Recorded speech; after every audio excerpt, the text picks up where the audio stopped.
नमक का दरोगा। जब नमक का नया विभाग बना और ईश्वर प्रदत्त वस्तु के व्यवहार करने का निषेध हो गया, तो लोग चोरी छिपे इसका व्यापार करने लगे। अनेक प्रकार के छल प्रपंचों का सूत्रपात हुआ। कोई घूस से काम निकालता था, कोई चालाकी से। अधिकारियों के पौबारह थे। पटवारीगिरी का सर्वसम्मानित पद छोड़ छोड़कर लोग इस विभाग की बरकंदाजी करते थे। इसके दरोगा पद के लिए तो वकीलों का भी जी ललचाता था। यह वह समय था जब अंग्रेजी शिक्षा और ईसाई मत को लोग एक ही वस्तु समझते थे। फारसी का प्राबल्य था। प्रेम की कथाएं और श्रृंगार रस के काव्य पढ़कर फारसीदा लोग सर्वोच्च पदों पर नियुक्त हो जाया करते थे। मुंशी वंशीधर भी जुलेखा की विरह कथा समाप्त करके मजनू और फरहाद के प्रेम वृतांत को नल और नील की लड़ाई और अमेरिका के आविष्कार से अधिक महत्व की बातें समझते हुए रोजगार की खोज में निकले। उनके पिता एक अनुभवी पुरुष थे। समझाने लगे, बेटा घर की दुर्दशा देख रहे हो, ऋण के बोझ से दबे हुए हैं, लड़कियां हैं, वह घास फूस की तरह बढ़ती चली जाती है। मैं कगारे पर का वृक्ष हो रहा हूँ, न मालूम कब गिर पड़ूं। अब तुम ही घर के मालिक मुख्तार हो। नौकरी में ओहदे की ओर ध्यान मत देना, यह तो पीर का मज़ार है। निगाह चढ़ावे और चादर पर रखनी चाहिए, ऐसा काम ढूंढना जहाँ कुछ ऊपरी आए हो।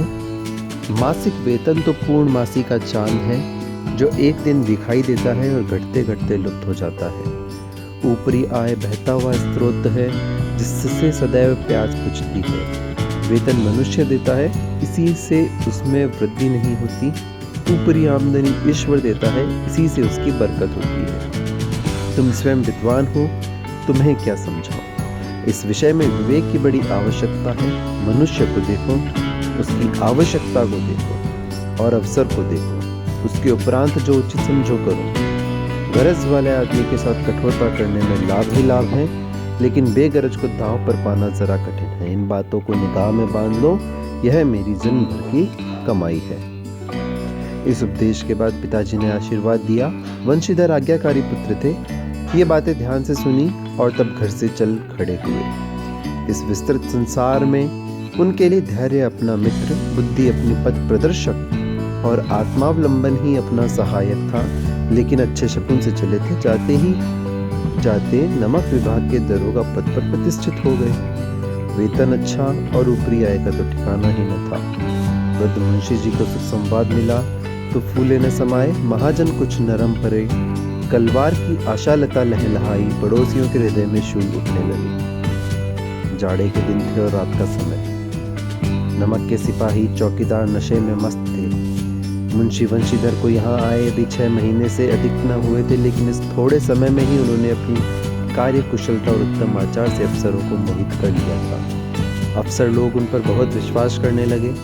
नमक के दफ्तर से 1 मील पूर्व की ओर जमुना बहती थी। उस पर नावों का एक पुल बना हुआ था। दरोगा जी किवाड़ बंद किए मीठी नींद से सो रहे थे। अचानक आंख खुली तो नदी के प्रवाह की जगह गाड़ियों की गड़गड़ाहट तथा मल्लाहों का कोलाहल सुनाई दिया। उठ बैठे। इतनी रात गए गाड़ियां क्यों नदी के पार जाती है? अवश्य कुछ न कुछ गोलमाल है। तर्क ने भ्रम को पुष्ट किया। वर्दी पहनी, तमंचा जेब में रखा और बात की बात में घोड़ा बढ़ाए हुए पुल पर आ पहुंचे। गाड़ियों की एक लंबी कतार पुल के पार जाती दिखी। डांट कर पूछा, किसकी गाड़ियां हैं? थोड़ी देर सन्नाटा रहा। आदमियों में कुछ कानाफूसी हुई। तब आगे वाले ने कहा, पंडित अलोपी दीन की। कौन पंडित अलोपी दीन? दातागंज के। मुंशी वंशीधर चौंके। पंडित अलोपी दीन इस इलाके के सबसे प्रतिष्ठित जमींदार थे। लाखों रुपए का लेन देन करते थे। इधर छोटे से बड़े कौन ऐसे थे जो उनके ऋणी न हों? व्यापार भी बड़ा लंबा चौड़ा था। बड़े चलते पुरजे आदमी थे। अंग्रेज अफसर उनके इलाके में शिकार खेलने आते और उनके मेहमान होते। 12 मास सदाव्रत चलता था। मुंशी जी ने पूछा, गाड़ियाँ कहाँ जाएगी? उत्तर मिला, कानपुर। लेकिन इस प्रश्न पर कि इनमें क्या है, सन्नाटा छा गया। दरोगा साहब का संदेह और भी बढ़ा। कुछ देर तक उत्तर की बाट देखकर वह जोर से बोले, क्या तुम सब गूंगे हो गए हो? हम पूछते हैं क्या लदा है इनमें।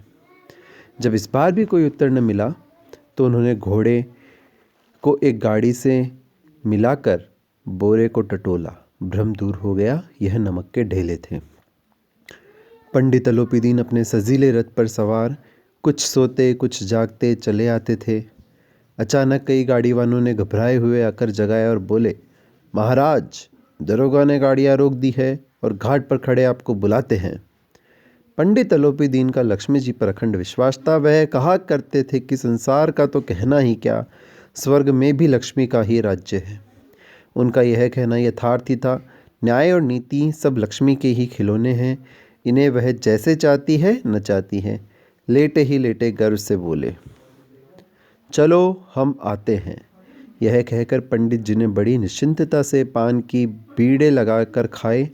फिर लिहाफ ओढ़े हुए दरोगा के पास आकर बोले, बाबूजी आशीर्वाद, कहिए हमसे ऐसा कौन सा अपराध हुआ कि गाड़ियां रोक दी गई? हम ब्राह्मणों पर तो आपकी कृपा दृष्टि रहनी चाहिए। वंशीधर रुखाई से बोले, सरकारी हुक्म। पंडित अलोपीदीन ने हंसकर कहा, हम सरकारी हुक्म को नहीं जानते और न सरकार को। हमारे सरकार तो आप ही हैं। हमारा और आपका तो घर का मामला है। हम कभी आपसे बाहर हो सकते हैं? आपने व्यर्थ का कष्ट उठाया। यह हो नहीं सकता कि इधर से जाएं और इस घाट के देवता को भेंट न चढ़ावें। मैं तो आपकी सेवा में स्वयं ही आ रहा था। वंशीधर पर ऐश्वर्य की मोहिनी वंशी का कुछ प्रभाव न पड़ा। ईमानदारी की नई उमंग थी।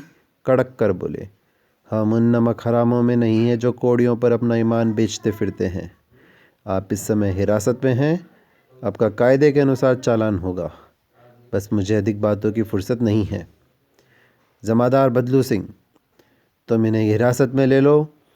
चलो मैं हुक्म देता हूँ। पंडित अलोपीदीन स्तंभित हो गए। गाड़ी वानों में हलचल मच गई। पंडित जी के जीवन में कदाचित यह पहला ही अवसर था कि पंडित जी को यह ऐसी कठोर बातें सुननी पड़ी। बदलू सिंह आगे बढ़ा, किंतु रौब के मारे यह साहस न हुआ कि उनका हाथ पकड़ सके। पंडित जी ने धर्म को धन का ऐसा निरादर करते कभी न देखा था। विचार किया कि यह अभी उद्दंड लड़का है, माया मोह के जाल में अभी नहीं पड़ा, अल्लड़ है, झिझकता है। बहुत दीन भाव से बोले, बाबू साहब ऐसा न कीजिए, हम मिट जाएंगे, इज्जत धूल में मिल जाएगी। हमारा अपमान करने से आपके हाथ क्या आएगा? हम किसी तरह आपसे बाहर थोड़े ही हैं। वंशीधर ने कठोर स्वर में कहा, हम ऐसी बातें नहीं सुनना चाहते। अलोपीदीन ने जिस सहारे को चट्टान समझ रखा था वह पैरों के नीचे से खिसकता हुआ मालूम हुआ। स्वाभिमान और धन ऐश्वर्य को कड़ी चोट लगी, किंतु अभी तक धन की सांख्यिक शक्ति का पूरा भरोसा था। अपने मुख्तार से बोले, लाला जी, 1000 के नोट बाबू साहब को भेंट करो। आप इस समय भूखे सिंह हो रहे हैं। वंशीधर ने नरम होकर कहा, 1000 नहीं, 1,00,000 भी मुझे सच्चे मार्ग से नहीं हटा सकते। धर्म की इस बुद्धिहीन दृढ़ता और देव दुर्लभ त्याग पर मन बहुत झुंझलाया। अब दोनों शक्तियों में संग्राम होने लगा। धन ने उछल उछल कर आक्रमण करने शुरू किए। 1 से 5, 5 से 10, 10 से 15 और 15 से 20,000 तक नौबत पहुंची। किंतु धर्म अलौकिक वीरता के साथ इस बहुसंख्यक सेना के सम्मुख अकेला पर्वत की भांति अटल अविचलित खड़ा था। अलोपीदी निराश होकर बोले, अब इससे अधिक मेरा साहस नहीं है, आगे आपको अधिकार है। वंशीधर ने अपने जमादार को ललकारा, बदलू सिंह। मन में दरोगा जी को गालियां देता हुआ पंडित अलोपीदीन की ओर बढ़ा। पंडित घबराकर 2-3 कदम पीछे हट गए। अत्यंत दीनता से बोले, बाबू साहब, ईश्वर के लिए मुझ पर दया कीजिए। मैं 25,000 पर निपटारा करने को तैयार हूँ। असंभव बात है। 30,000 पर? किसी तरह संभव नहीं। क्या 40,000 पर भी नहीं? 40,000 नहीं, 40 लाख पर भी असंभव है। बदलू सिंह, इस आदमी को अभी हिरासत में ले लो। अब मैं एक शब्द भी नहीं सुनना चाहता। धर्म ने धन को पैरों तले कुचल डाला। अलोपीदीन ने एक हष्टपुष्ट मनुष्य को हथकड़ियाँ लिए हुए अपनी तरफ आते देखा। चारों ओर निराश और कातर दृष्टि से देखने लगे। इसके बाद एकाएक मूर्छित होकर गिर पड़े। दुनिया सोती थी पर दुनिया को जीभ जागती थी। सवेरे देखिए तो बालक वृद्ध सबके मुंह से यही बात सुनाई देती थी। जिसे देखिए वही पंडित जी के इस व्यवहार पर टिक्का टिप्पणी कर रहा था। निंदा की बौछारें हो रही थी, मानो संसार से अब पापी का पाप कट गया। पानी को दूध के नाम से बेचने वाला ग्वाला, कल्पित रोज नामचे भरने वाले अधिकारी वर्ग, रेल में बिना टिकट सफ़र करने वाले बाबू लोग, जाली दस्तावेज बनाने वाले सेठ और साहूकार, यह सब के सब देवताओं की भांति गर्दनें चला रहे थे।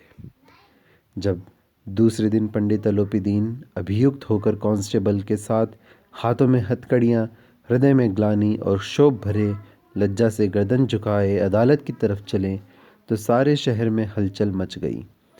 मेलों में कदाचित आंखें इतनी व्यग्र न होती होंगी, भीड़ के मारे छत और दीवार में कोई भेद न रहा। किंतु अदालत में पहुंचने की देर थी। पंडित अलोपीदीन इस अगाध वन के सिंह थे।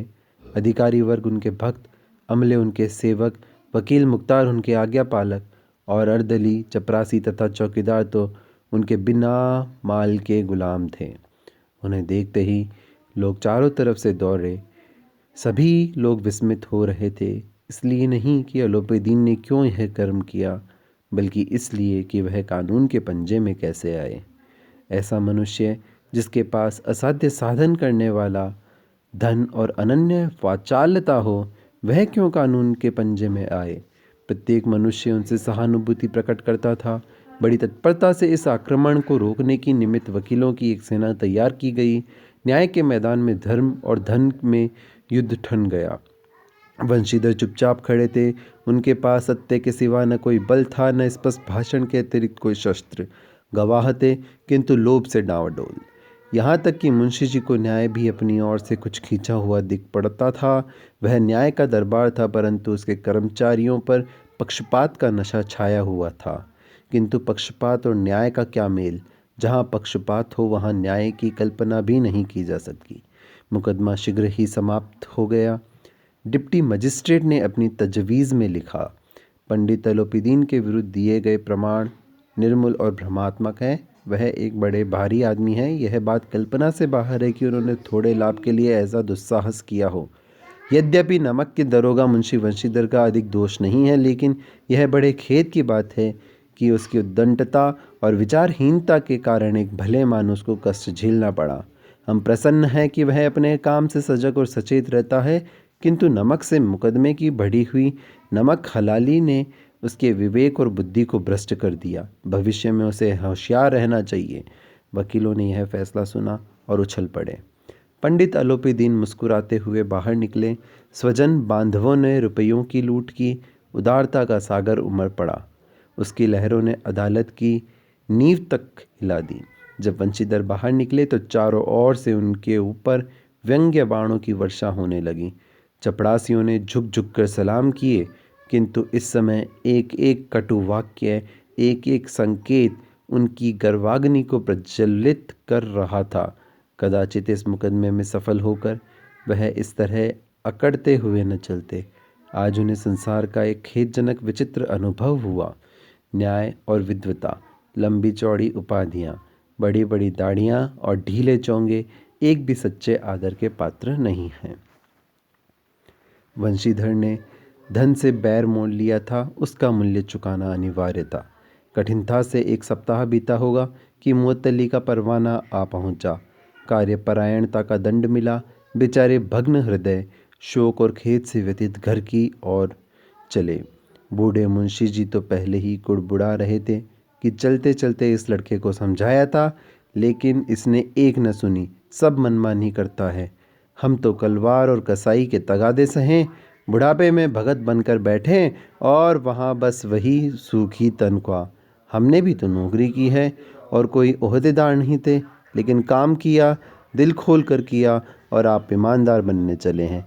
घर में चाहे अंधेरा हो, मस्जिद में अवश्य दीवा जलाएंगे। खेद है ऐसी समझ पर। पढ़ना लिखना सब अकारत गया। इसके थोड़े ही दिनों बाद जब मुंशी वंशीधर इस दुरावस्था में घर पहुँचे और बूढ़े पिताजी ने समाचार सुना तो सिर पीट लिया।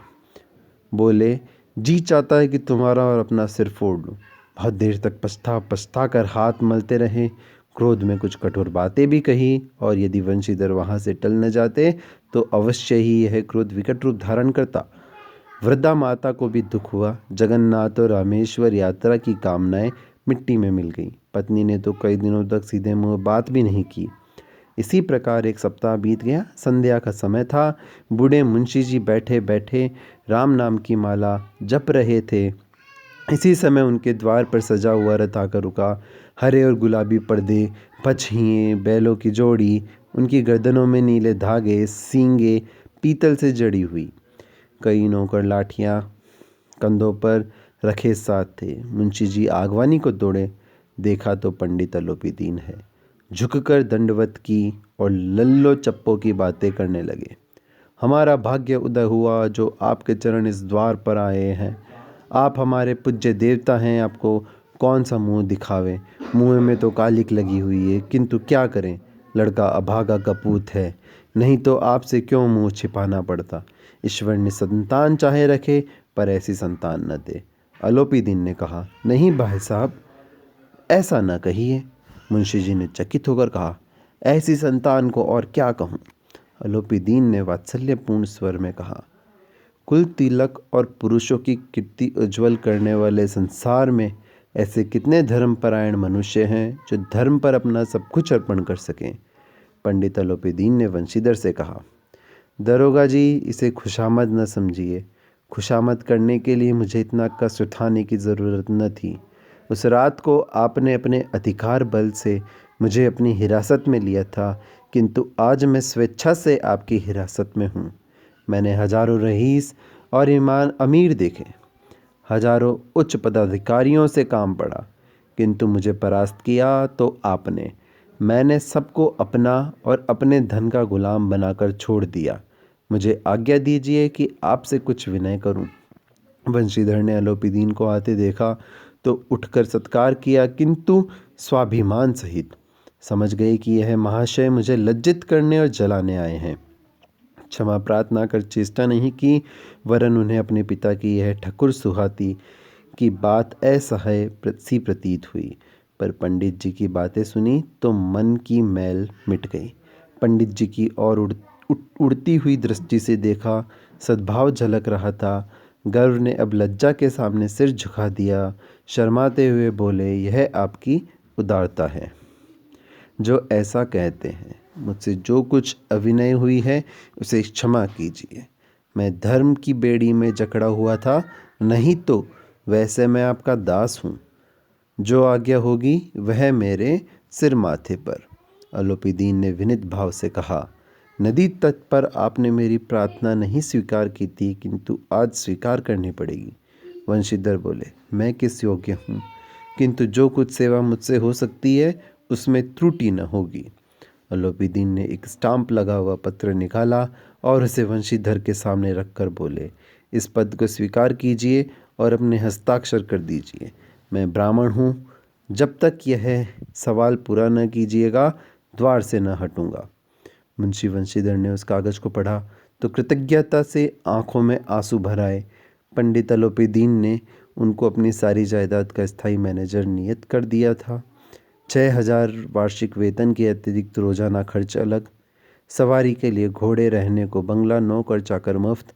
कंपित स्वर में बोले, पंडित जी, मुझ में इतनी सामर्थ्य नहीं है कि मैं आपकी उदारता की प्रशंसा कर सकूं, किंतु मैं ऐसे उच्च पद के योग्य नहीं हूँ। अलोपीदीन हंसकर बोले, मुझे इस समय एक अयोग्य मनुष्य की ही ज़रूरत है। वंशीधर ने गंभीर भाव से कहा, यों मैं आपका दास हूँ। आप जैसे कीर्तिवान सज्जन पुरुष की सेवा करना मेरे लिए सौभाग्य की बात है, किंतु मुझ में न विद्या है, न बुद्धि, न वह स्वभाव जो इन त्रुटियों की पूर्ति कर देता है। ऐसे महान कार्य के लिए एक बड़े मर्मज्ञ अनुभवी मनुष्य की ज़रूरत है। अलोपीदीन ने कलमदान से कलम निकाली और उसे वंशीधर के हाथ में देकर बोले, न मुझे विद्वता की चाह है, न अनुभव की, न मर्मज्ञता की, न कार्यकुशलता की। इन गुणों के महत्व का परिचय खूब पा चुका हूँ। अब सौभाग्य और सुअवसर ने मुझे वह मोती दे दिया है जिसके सामने योग्यता और विद्वता की चमक फीकी पड़ जाती है। यह कलम लीजिए, अधिक सोच विचार न कीजिए, दस्तखत कर दीजिए।